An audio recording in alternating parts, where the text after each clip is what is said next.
Bonjour Jordan Bardella. Bonjour, merci pour votre invitation. Merci de répondre à mes questions dans ce studio ce matin. Vous êtes le président du Rassemblement national, vous êtes député européen, président du groupe Patriotes pour l'Europe au Parlement européen. Je voudrais d'ailleurs qu'on commence par parler d'Europe et par parler d'Ukraine. Américains et Russes vont se réunir tout à l'heure à Riyad, en Arabie Saoudite, pour commencer à décider du sort de l'Ukraine et peut-être même du sort de l'Europe. Dans ce moment, qui, d'après la présidente de la Commission européenne, est un tournant. Est-ce que vous êtes plutôt du côté d'Emmanuel Macron ou du côté de Donald Trump ? L'infinie tristesse de la période que nous vivons, c'est que la France n'existe plus aujourd'hui sur la scène internationale et que ce conflit qui est pourtant aux portes de l'Europe, sur notre continent et qui engage directement depuis maintenant 3 ans notre sécurité et celle des nations européennes, va très certainement se régler entre Donald Trump, le président américain, et Vladimir Poutine. Et le véritable risque qui pèse aujourd'hui sur notre diplomatie, c'est le grand effacement de la France, qui n'est plus entendu dans le concert des nations. D'abord, je me réjouis qu'il puisse y avoir des négociations et des discussions. C'est quand même la France qui a réussi à réunir hier ses voisins européens qui, en urgence, ont immédiatement répondu à l'invitation d'Emmanuel Macron à l'Élysée. Oui, ils vont se retrouver autour de la table. Ils se sont retrouvés d'ailleurs ces dernières heures. Mais ce que nous attendons et ce qu'attend le monde et ce qu'attendent à la fois le président ukrainien et j'imagine les diplomates et la diplomatie russe, avec Vladimir Poutine à sa tête, c'est évidemment la décision de Donald Trump.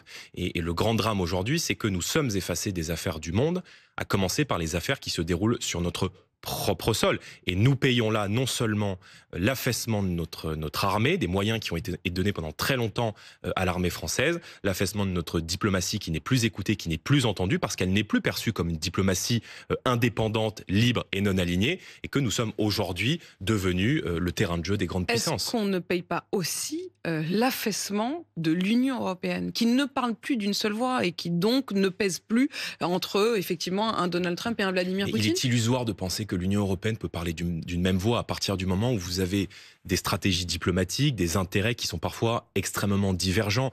Il y a aujourd'hui sur le sol européen et dans l'Union européenne beaucoup d'États qui achètent du matériel américain plutôt que d'acheter du matériel français.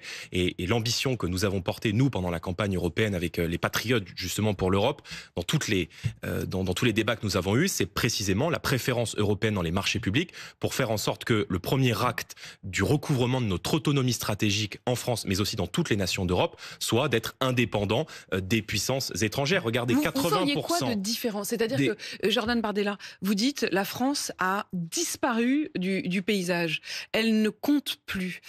Vous, au pouvoir, comment vous changeriez ça ? D'abord, depuis plusieurs mois, nous avions réclamé que la France prenne l'initiative d'une conférence internationale pour la paix. Voilà, parce que depuis très longtemps, nous disons que l'issue de ce conflit, qui dure depuis maintenant 3 ans, ne se situera pas je dirais, sur un champ de bataille avec des armes, mais précisément autour d'une table, au travers de négociations et de discussions. Le président ukrainien lui-même a indiqué que 2025 pourrait être une année où cette guerre connaîtrait une issue diplomatique. Donc, premièrement, la France aurait dû prendre l'initiative d'une conférence internationale pour la paix. Deuxièmement, on doit se poser maintenant la question de notre souveraineté et de notre autonomie stratégique très clairement. La France doit retrouver les moyens de sa grandeur sur le plan militaire, sur le plan de son armée, mais aussi sur le plan de la diplomatie. Quand on voit que le ministre des Affaires étrangères, M. Barrot, refuse de discuter avec M. Lavrov, le ministre des Affaires étrangères russe, alors qu'il est à plat ventre devant le nouveau régime syrien, qui sont des héritiers d'Al-Qaïda et de Daesh, qu'il est d'une complaisance inouïe à l'égard de l'Algérie, et qu'on refuse de s'adresser à un pays qui est une puissance nucléaire et qui est aujourd'hui en guerre aux portes de l'Europe, on se dit que nous sommes extrêmement faibles, extrêmement naïfs, et dans le monde très dur et très troublé que nous allons vivre dans les prochaines années, les naïfs et les faibles seront systématiquement dévorés par les forts. Jordan Bardella, je vous posais la question, êtes-vous plutôt Trump ou Macron? Au fond, dans votre réponse, vous êtes plutôt Trump, c'est-à-dire vous auriez voulu dialoguer avec les Russes et bien plus tôt. C'est ce qui est en train de se jouer. Je vous arrête d'ailleurs un instant parce que je voudrais que on puisse regarder ces images. Je vais les commenter bien sûr pour ceux qui nous écoutent sur RMC. Ce que vous voyez là, ce sont les premières images de la rencontre entre Monsieur Rubio et Monsieur Lavrov, les deux ministres des Affaires étrangères, russes et américains, qui se retrouvent à Riyad. En effet, on est bien loin de tout ça, nous. Hein. Mais on est pas très loin. Personne ne nous écoute. Et en réalité, lorsque Emmanuel Macron, dans une démarche parfaitement louable au début de ce conflit, enfin quelques jours d'ailleurs pour être très précis, du déclenchement de la guerre, va à Moscou pour rencontrer Vladimir Poutine. Vladimir Poutine ne perçoit pas le président de la République française, l'héritier du général de Gaulle et des principes gaulliens, c'est-à-dire l'héritier d'une diplomatie française non alignée, libre et indépendante. Il reçoit l'émissaire de la présidente de la Commission européenne, d'Ursula von der Leyen. Mais il le reçoit. Mais il le reçoit. Oui, mais pour quel impact, puisque la guerre a été déclenchée quelques jours après, le rang par là même la diplomatie française et Emmanuel Macron. Moi, je me rappelle qu'il y a quelques années, lorsque le président Poutine a envoyé des troupes en Géorgie, la France, c'était Nicolas Sarkozy à l'époque, a obtenu un retrait partiel des troupes. Monsieur Hollande, avec qui on a eu beaucoup de désaccords, a obtenu les accords de Minsk, qui n'ont jamais été appliqués, mais qui ont permis en tout cas de gagner du temps. Il était aux côtés, il était aux côtés d'Angela Merkel. Ensemble, ils y avaient été. Eh bien, aujourd'hui, la diplomatie française n'a rien obtenu. Donc, si on veut être de nouveau entendu et de nouveau respecté, il faut non seulement qu'on retrouve les moyens de notre défense sur le plan militaire, il y a des efforts budgétaires incontestables qui ont été faits ces dernières années pour rehausser notre moyen de défense. Il faut continuer à faire plus, jusqu'à 3% du PIB. Est-ce que vous êtes d'ailleurs pour que ce budget de la défense ne soit pas compté dans la question du déficit? Les Allemands, pour la première fois, hier, à la sortie de la rencontre à l'Elysée, Olaf Scholz a dit qu'au fond, pour la première fois, il envisageait que la question des dépenses de défense ne soit plus comptabilisé dans les règles budgétaires européennes pour permettre qu'il y ait un renforcement de ce budget. Mais ces règles budgétaires européennes, elles n'ont plus de sens. Elles imposent aux États membres un déficit de 3% du PIB. On est à près de 6% de déficit du PIB. Donc on voit bien que ces règles européennes, qui ont été fixées par les européistes, n'ont plus aucun sens aujourd'hui. Elles n'ont plus aucun sens. Et elles ne doivent pas être respectées, ou est-ce qu'elles n'ont plus... Non, moi je souhaite que... Je veux bien une mesure très simple.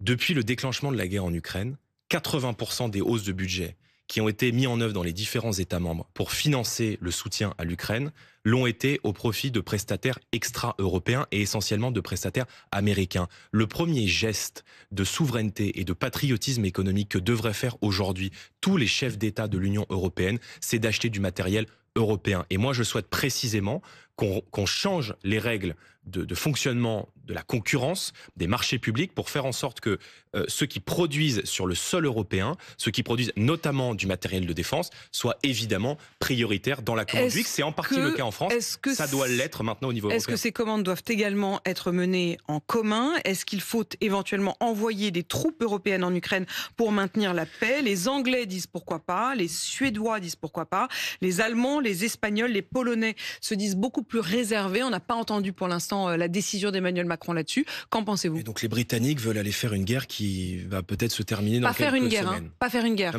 L'idée, mais... c'est de pouvoir être une force de maintien de la paix si une paix est obtenue. Alors, la France a des engagements aujourd'hui à l'est de l'Europe, notamment auprès des Balkans, et assure la sécurité, notamment de l'espace aérien, d'un certain nombre de pays. Ce sont des missions qui se font dans le cadre OTAN. Ces missions, elles doivent évidemment se poursuivre. On a des troupes françaises qui sont également présentes en Roumanie. Et là, c'est l'honneur de la France aussi que de se faire respecter par une présence, qui est une présence en termes de base militaire à l'étranger. Mais je suis totalement opposé à ce qu'on envoie évidemment des troupes sur le front ukrainien. C'était une proposition du président de la République, d'Emmanuel Macron, il y a quelques mois. Il avait, je crois, isolé la France sur la scène européenne par cette proposition. Et si vous interrogez les Français, je crois que les Français ne sont pas favorables à ce qu'on envoie nos soldats sur le front ukrainien, face encore une fois à une puissance, la Russie, qui est une puissance nucléaire. Et j'ai dit depuis le début de ce conflit que la plus grande menace qui pesait aujourd'hui sur la sécurité de l'Europe serait de se retrouver dans une situation de face à face avec une puissance nucléaire, considérant que nous sommes nous-mêmes une puissance nucléaire. Alors que ces discussions sont donc en cours en ce moment même, il y a aussi ceux qui n'étaient pas invités hier. Viktor Orban n'était pas invité à l'Elysée. Il parle de dirigeants européens frustrés, pro-guerre, anti-Trump. Au fond, il a un peu le même discours que Sergueï Lavrov, qui accuse l'Europe de vouloir, je cite, continuer la guerre. Est-ce que vous partagez les propos de Viktor Orban? Viktor Orban est un dirigeant qui est aujourd'hui aux portes du conflit. Et donc évidemment, il a un regard peut-être beaucoup plus alerte que le regard que nous portons, nous, à 3 heures de vol de Kiev. Mais ce qui est certain, c'est qu'il ne peut y avoir aujourd'hui d'issue à ce conflit par les armes, et qu'il est nécessaire à un moment donné, et c'est la priorité des priorités, de faire taire les armes, de se mettre autour de la table pour négocier la paix. Et encore une fois, le drame infini de notre diplomatie aujourd'hui, c'est que nous n'avons plus la main là-dessus. Mais on voit bien que depuis l'élection de Trump, en réalité, c'est un véritable défi civilisationnel qui se pose à la France et à l'Europe, exister ou disparaître. On a là un continent qui, sur le plan diplomatique, sur le plan économique, va repartir de l'avant, reprendre un leadership dans le monde, et pendant ce temps-là, on a un peu le sentiment que nous mourrons sous le poids de notre propre naïveté.